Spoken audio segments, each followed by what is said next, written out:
Hello, I'm John McKay. I'm the Member of Parliament for Scarborough-Guildwood, and my guest today is Superintendent David Rydzik, who I have just learned is a Scarborough boy. So already he's gone to the top of the charts. So where were you raised, David? Well, I was born and raised up in and around Thompson Park, so that Brimley, Lawrence, Brimley, and Ellesmere area, off of Dorcott in there. Like I was saying to you before, I went to David and Mary Thompson Collegiate. That was my high school.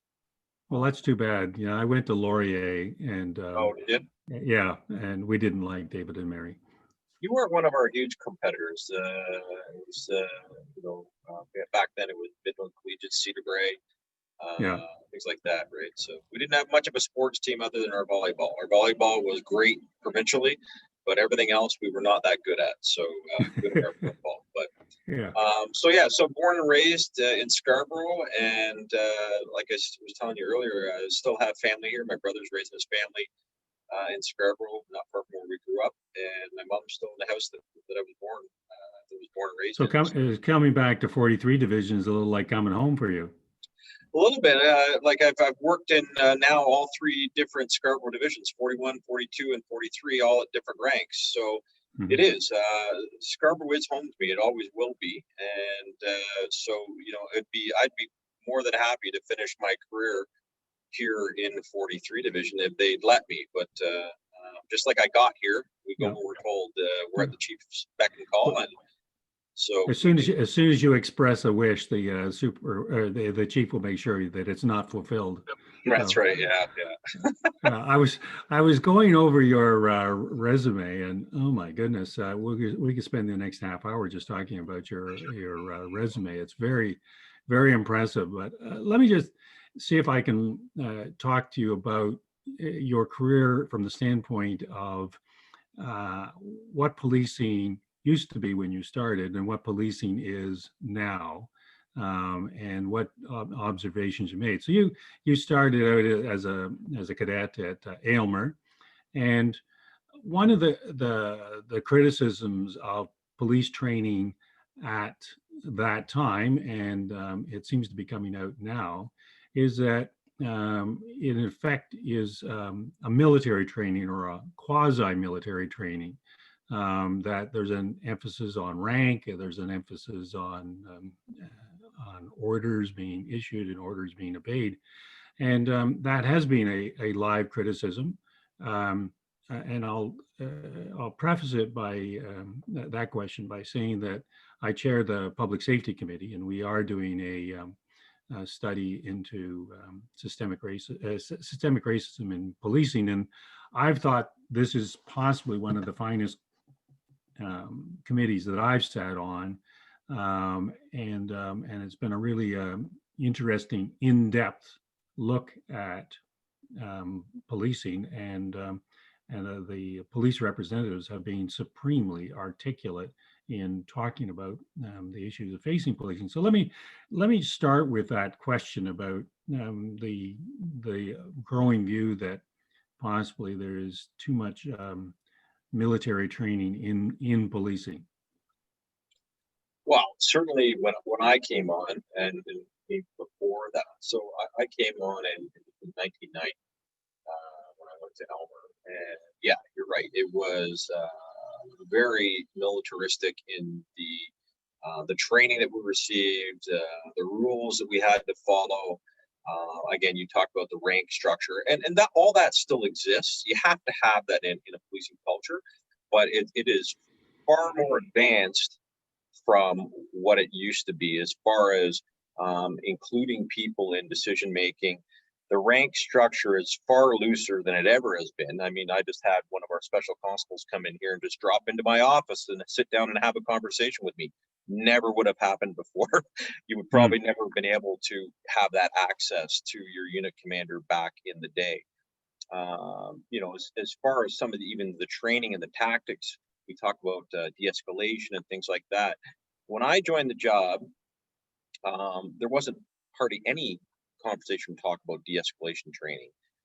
There wasn't very much talk about racially biased policing or anything like that. It was emphasized on know your rules and regulations, and here's your binder that's, the size of 6 encyclopedias that you have to memorize. Good luck. It was know your authorities, right? So your Mhm. powers of arrest, the Criminal Code, Highway Traffic Act, Liquor License Act, and things like that. And it was go out there and enforce the laws and the bylaws. There Mhm. wasn't a lot of talk, and back in the 90s, that's when it slowly started to change. But there wasn't a lot of talk about community-based policing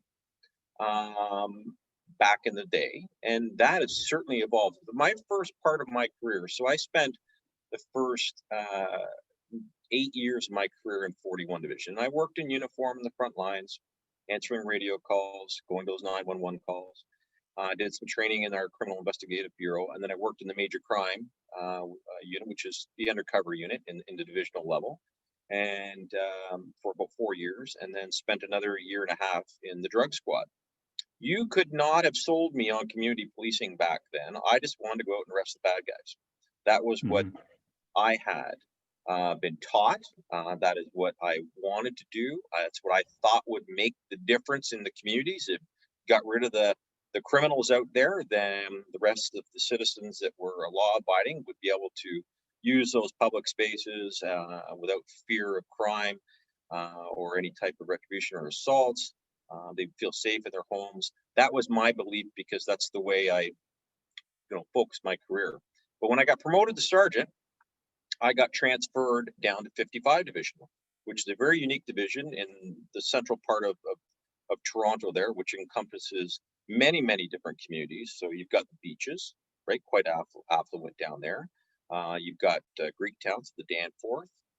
You had Riverdale, but then you had the old part of Coxwell, Dundas, Broadview, that Leslieville area that hadn't been really rejuvenated or anything at that point in The time. developers hadn't got there yet. Yeah. That's right. But that I ended up going into what was called the community response unit back then, and after I got promoted, and that's a very you're a politician, but very politically connected and charged community. Back in the day, Mm. my politicians, city councilors, and that back then were Jack Layton, who I knew very, very well and worked very closely with. Tom You have Jakovic. my sympathies. Yes. Actually, Jack Layton was very, Jack's a very. good guy. He was Yeah. a very gentleman. I may not have Yeah. agreed always on some of the politics, but one thing I could say about him, he was an absolute gentleman. Yeah. But Tom Sure. Jakovic, Sandra Bussin, Paula Fletcher's still there. Folks like that, very connected to their communities. Communities very connected to them. And I saw, the demand in a lot of their police service, right? And I saw the difference that it made in having those conversations and those connections with your community, as much as, or even more important than it was to go out and arrest the criminals. Yeah. Yeah. Right? You had to have those relationships with your community partners and your politicians, but particularly your residents in your community, because if they've lost faith in policing and that, they're not going to call you. And how are you ever going to solve a crime if they don't call you? So that was my first taste of it. So the first half of my career almost was spent undercover investigations, arresting criminals.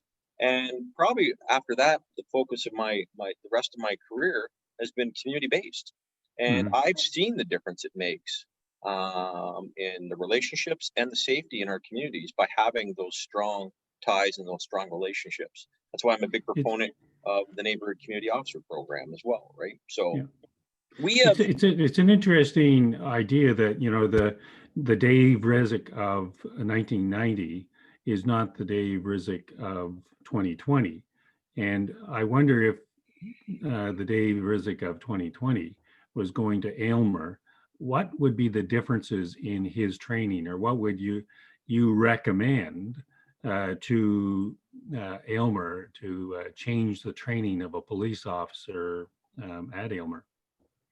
Well, they've already begun it. I mean, they've been doing it for years, right? You've got to have more community-focused type training, so relationship building, alternative measures, alternative service delivery models to folks. So, I mean, we're out there. And we are going to radio calls where we used to walk away. That's not a policing matter. That might be something to do. Maybe the person's homeless, or maybe they've got a substance abuse problem, but they haven't broken the law. It's not a criminal matter. or anything like that, we'd walk away. We don't walk Mhm. away anymore. We have Yeah. great partnerships and relationships with other service delivery agencies, whether it's youth outreach workers or mental health professionals, people that So are out is there. this the mobile crisis intervention units? No, that's a separate piece That too. separate But thing. Okay. that's partnership with the hospitals and a different service delivery model for people that are suffering from crisis, right? Mhm. No, this is like where before we just walk away. That's not a policing issue. We now are making referrals. So we've got relationships with a lot of these different agencies, some of which I just mentioned there, where we can make a direct referral to that agency. So instead of walking away, it's not criminal now, but you know what? Probably the next radio call or the next time we run into you or the third time, it might become criminal because nobody ever intervened in the midterm, right? In the interim. Right. Now Right. we're making those referrals. But for Elmer, the de-escalation training, emphasis on mental health, emphasis on racially biased policing, and how everybody does have biases, whether they're perceived or known to themselves. The neighborhood policing model, right? That neighborhood community officer model where we are embedded in communities and there's ownership there for an extended period of time, as opposed to every 6 months, you're going to get a new police officer coming in who has to try and rebuild that trust with the community again, understand the problems that they're facing in that. So we are evolving and we're changing. So Elmer might not be there yet. The Ontario Police College might not be there yet, but they are Now moving changing. forward, eh? Yeah. Oh, absolutely. And It's moved and a and lot. the other thing is they're training police officers for right across the province, and what works in Scarborough doesn't necessarily work in Halliburton, for instance. They're just different kinds of ideas altogether. I was just while you were talking there, I was thinking about the overall issue of citizen trust, because a number of these interventions have gone sideways in the last little while, and of course the interventions that go sideways are the ones that hit the newspapers. And well, who reads newspapers anymore? I guess hit the Go media. online for the news. Yeah, That's right. yeah, go Social media. online. And the problem is, because it's instantaneous, there is absolutely zero analysis of what was actually going on. And 6 months later, somebody issues a report, and yet all of the opinions have already been have been baked in, and Right. it generally it doesn't work well for the police. So tell me what's your observation on some of these interventions, which are um, quasi-criminal at the best, but like you rightly say, these aren't really criminal code offenses. These aren't interventions that police officers necessarily that you need a police officer for. Right. So there's a couple things. So in my previous job over at the Community Partnerships and Engagement Unit, I oversaw a multitude of different portfolios, right, which included mental health portfolio, so MCIT, Mobile Crisis Intervention Teams, and I'm still connected to that, which I'm glad to say we're pushing hard to expand that partnership with the hospitals and hopefully put some more teams on the road for more hours and enhance training for our frontline folks as well. But there are a lot of incidents where we get called, right, and police go. It's not really a policing matter. Underlying issues, whether again, mental health is tops on that Yeah, list. right. But one of the portfolios I oversaw it's called Focus, and I don't know if you've heard of that or not, John. But I mean, it stands for Furthering Our Communities, Uniting Services. So that is a partnership between the United Way, Toronto Police Service, and the City of Toronto. And we are all equal partners in that. Now, what we have is we have what we call these situation tables. Some people call them hubs, where those incidents that you're talking about, maybe it's repeat calls for service somewhere. It could be somebody suffering from mental health. It could be substance abuse. It could be a multitude of factors that are causing them to be at what we call an acutely elevated risk. So they haven't already broken the law or been involved criminally in some criminality. It's only a matter of time, right? It's escalating to that point where that Right. acutely elevated risk. So these tables, we have them all over the city. So we've got one that services 51 division. It's our downtown east. We've got one out in 42, and now 43 has just joined that table as of 2 weeks ago. There's one out downtown in 1452 and 11 division, as well as up in Black Creek in 31, and one out in 23 division. Super, super successful. We've got over 110 partner agencies that sit at those tables, everyone from, you know, KMH to the Gernstein Clinic, to youth outreach workers, to the schools, to employment agencies, to the shelter system, probation, parole, you name it, run the gamut, right? Community agencies and city agencies that sit at these tables. And we bring situations forward, just like what you're talking about. So, and we present them at the table, and the people that are best suited to do an intervention and offer resources, put their hand up and say, yeah, you know what, I'll take that one. Like an example would be, you know what, and it's very de-identified. The police, believe it or not, we bring 70% of the cases to the table. And obviously we're the ones that are out there 24/7, running into a lot of these individuals that could use some help that, you know, haven't broken the law yet, but might in the future. And we walk away with about 10% of them. 65% of those cases that come forward, there is an underlying mental health issue is the base cause of them being at this acutely elevated risk, right? So for us as a policing agency, you know, 70% of the cases that we're running into, we're taking to this table, and we're only really staying attached to about 10% when we leave. All the other agencies are taking up and are better suited to offer services to that individual. Give me a practical example of that, preferably out of 43 division, but if anonymized, so that people listening to what you're talking about get a feel for how you're approaching these not really non-police situations. Yeah, so let's just say a good example would be, and this is how it kind of would be presented to the table. You know, I've got a male between the ages of 18 and 30, lives on his own, is diagnosed as schizophrenic. We've had numerous calls to the address in regards to disturbances where he's bothering neighbors, he's up and down the hallways, he's causing noises, he thinks he's seeing things. He's having hallucinations, but it's all hours of the night. He was, seen outside of the apartment in the wintertime without any shoes on, things like that. Hasn't broken the law yet, okay, but he's in an agitated state. He is engaging with other residents in the building. They're fearful of those engagements because they're somewhat aggressive, but no threats, hasn't been assaulted or anything like that, but could get there. You know, he's got an underlying mental health issue. He's not taking his medications. Let's just say his mother is involved in his care. However, has indicated that he won't listen to her and he's not taking his medication. But when he does take his medication, he's high functioning and able to hold down a job and take care of himself and all that. So we would bring that to the table.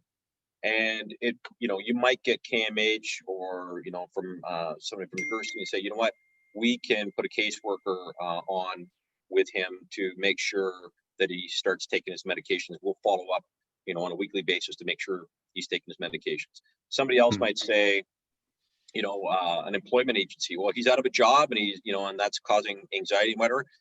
We're an employment agency. Maybe we'll work with him to try and find him a job placement somewhere, whatever it might be.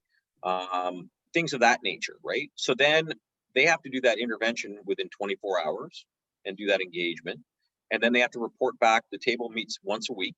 They have to report back to the table the following week on what they've done, how the intervention went, and how those services are going. I can tell you Ryerson is doing a study. Hopefully it's going to be out sometime early in the new year. COVID, of course, has slowed everything down. But they looked at our data and looked at these de-identified cases following, a year prior to their involvement with the focus table, and then the year after. So no service intervention beforehand for a year. What did the calls for service look like? Things like that. How was the person engaging with the community, his family, friends, whatever. Now they're connected to services. What does that look after? What does that look like after? How many calls to police? How many calls to, you know, DAS, paramedics, or anything like that? I can tell you that the data looks really, really good. That it shows that when you connect somebody that is at an acutely elevated risk with the correct services, they flourish, right? They do very, very well. And So those interactions, ideally, the police are working themselves out of work. Yeah. yeah, exactly, Yeah. right? Yeah. Why do we need to go to those calls if all the person really needs is some connection to services and some supports in place? Right. And there's lots of Right. agencies out there that can offer those supports, right? So Yeah. Hmm. Now, you have arrived at 43 Division. Actually, I should get you to describe the boundaries of 43 Division, because just because you and I might know it doesn't mean that the people who be listening know what the boundaries of 43 Division are. But suffice to say, it does encompass quite a number of high need areas, and maybe even high need, high crime areas. I'd be just interested in your observations as the new guy in the block, who's not really all that new, and you're coming into a division.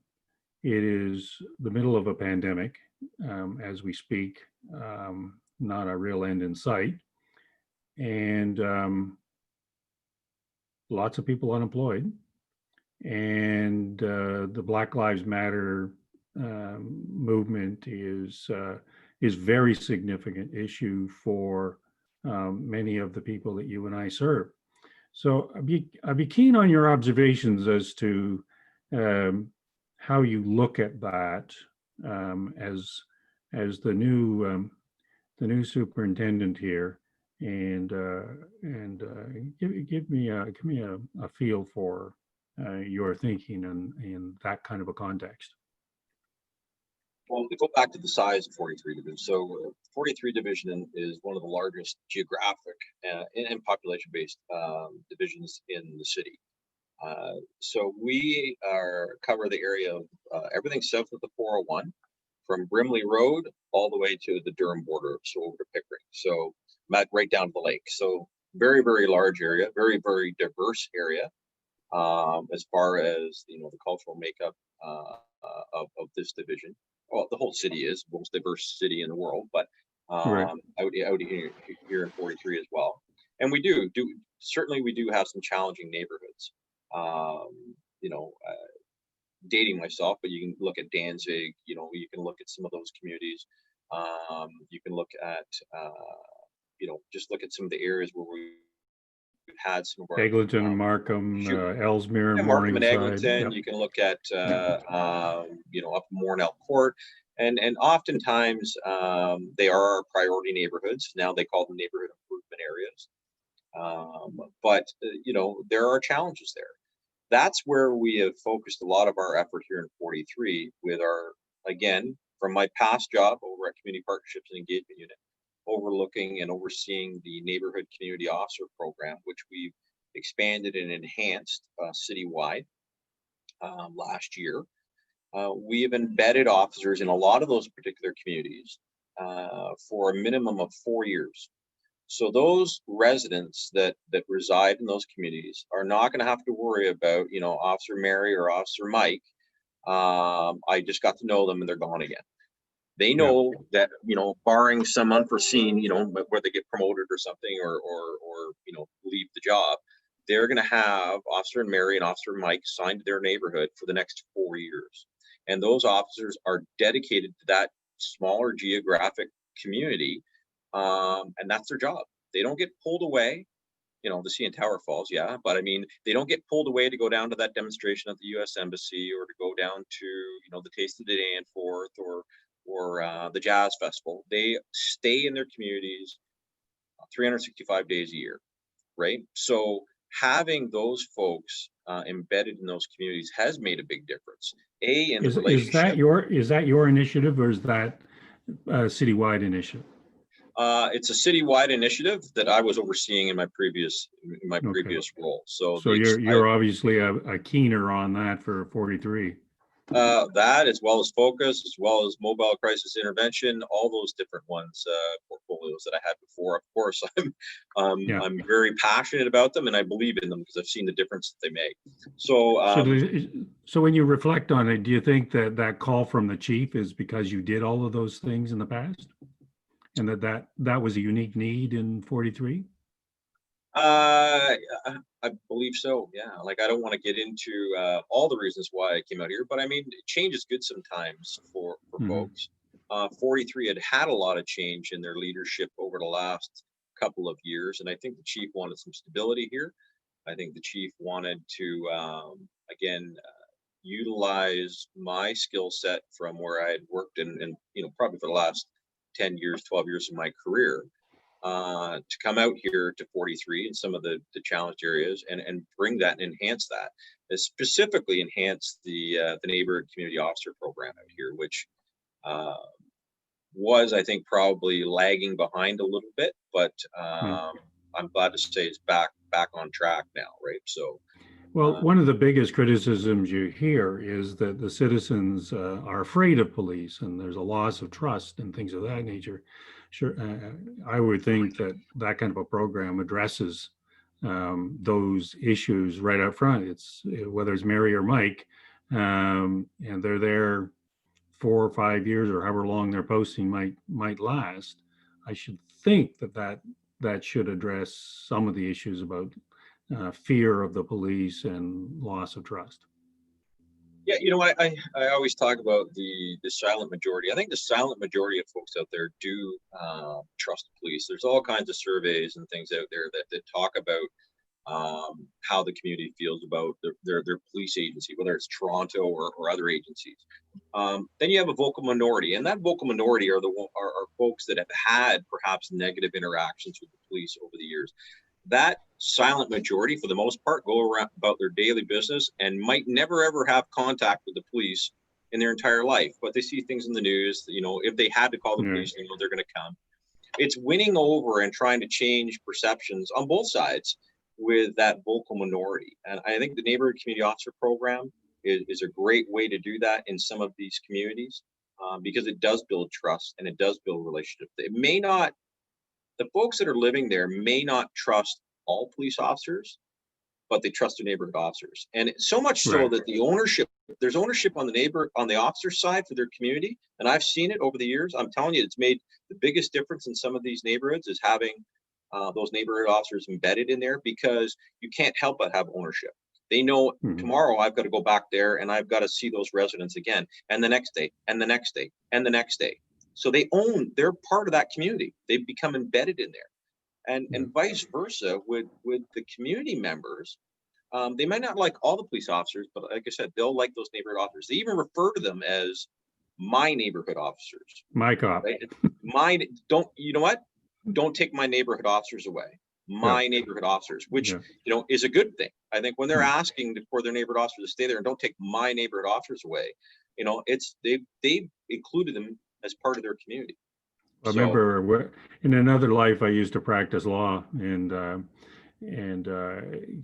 saying would be, well, all lawyers are crooks, except my guy or my gal, as the case may be. Oh, they're good lawyers. yeah, Good yeah, lawyers. So my own. I got the same thing with politicians. All politicians are corrupt, but my guy's okay. I like him. Yeah. yeah.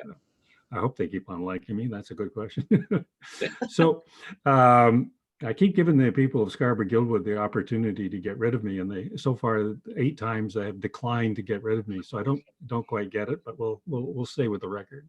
Well, whatever you're doing, you must be doing something right if they keep Something, voting. yeah. Because If I figure it out, you'll be the first to know, Dave. well, there you So go. yeah. So let me just finish up with this question, and it is kind of the elephant in the room, and it has to do with systemic racism. And systemic racism means something it seems to mean different things to different people, but there's kind of a feeling that somehow or another, by some means or another, the application of the rule of law is uneven and falls disproportionately both in arrest sheets and in convictions and in incarceration for want of a better term, racialized people. Um, I'd be interested in your reaction because you are, if you will, emblematic of that kind of a situation, and I'd be curious as to what your thoughts might be. Well, systemic racism, right? I mean, I think we've lost your microphone there, Dave. you got me now? Got you now. Yes. Okay. Systemic racism is, it doesn't fall solely on the shoulders of police. Like, we are one entity in a system that, if you look back, there's lots of people that have a hand to play in why we're at where we're at right now. Whether that's, social housing or programs over the years, or lack of employment opportunities, the education system, but certainly policing is in there. I'd like to say, is there racially biased policing going on right now in Toronto? Absolutely. Is it as bad as perhaps what it used to be? Absolutely not. Have we taken great strides and steps in improving our training, which includes bringing in members of the community to help build and facilitate some of that training, so that we can identify some of those, perceived or not perceived biases that we have? Absolutely, we've done that. Is there room to grow? Absolutely. But I think we all have a part to play in that, right? I mean, when you look at some of the reasons why, those marginalized communities and racialized communities end up crossing paths with the law, much like what I talked about with our focus situations that go forward, there's so many underlying reasons that led them down that path where they've had that interaction with police, whether that's a lack of mental health supports, lack of employment, the education system perhaps has failed them, single parent family living in some of those communities, and you or I can't even begin to understand the challenges. It's easy to say to a young man or a woman living in a Toronto community housing community or marginalized community, that, oh, just turn the cheek the other way. You don't have to join that gang, but you don't have to live there and face that every day. Right. Perhaps getting robbed, going to school every day, and forced into these things. Sometimes they feel there is no other way out.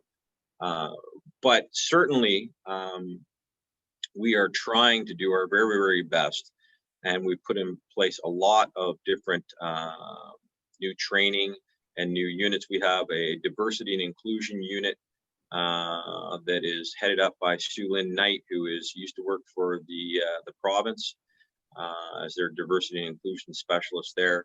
And we've enhanced so much of our training proactively. We have provincial standards we have to meet, but we are far ahead of that here in Toronto. So I believe we are making lots and lots of strides. I've worked very closely with all the different communities in my old role, and I continue to, whether it's the Muslim community, the Black community, the Indigenous, LGBTQ2S, South Asian, East Asian. Those were all roles that I played, and I know leaders in all of those communities, and I've had these difficult conversations with them. We are doing better than we used to, but is there room for improvement? Always. We're never going to be where we need to be, because continuous improvement is always needed. So well, that's actually probably a good place to leave it.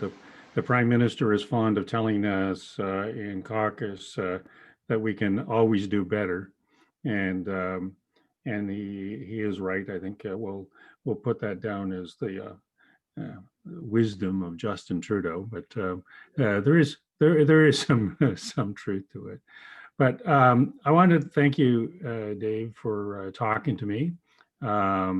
You are an immensely well-qualified police officer, and your journey from all the various divisions out to 43 Division to implement some of the projects that you've been working on over the course of your career is in some respects a culmination of your evolution as a police officer, but also your thought process as a human being. So thank you again for accepting the chief's call in July and coming out here. It is it does give confidence to myself as a representative of the people of Scarborough-Guildwood that policing is being handled by a person such as yourself. So again, thank you for that. And we'll look forward to the next chat. So take care, David. Thanks. Okay.